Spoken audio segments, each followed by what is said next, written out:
This project came about to study the fire and the water quality effects of fire, and we call it the integrated water quality effects, what happens to the ecosystem, the bugs first and then the fish.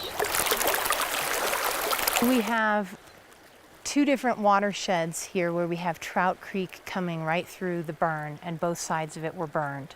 And then we have Red Mountain Creek, which is right here on the very next watershed over. And so very similar weather conditions, similar landscape topography. So they're as similar as they could be, but Red Mountain wasn't burned. And then we have they're both converging into the Rio Grande here, which is the bigger picture, what everyone is concerned about. It's not as many as I would hope to get, but there's some really good species in there that are sensitive to water quality. So just to have that variety in a small sample means healthy.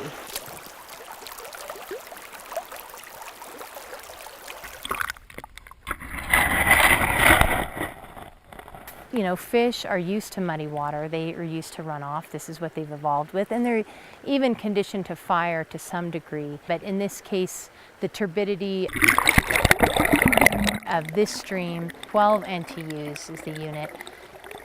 And today, when it's been 48 hours roughly since our last rainstorm, Trout Creek is still running really high at closer to 145 NTUs. A trout's threshold is as high as, different studies have said different things, but 70 is kind of the highest mark that they can tolerate. So we're double what they can handle. And 3 days ago, we were at 450 NTUs, so way beyond what they could possibly handle. This region here through Creede and South Fork relies so heavily on the fishery as part of their tourist base that a lot of people come out for fishing. There's several businesses on Main Street that are fish guiding or fish supplies to go fishing. So they want to see this fishery survive.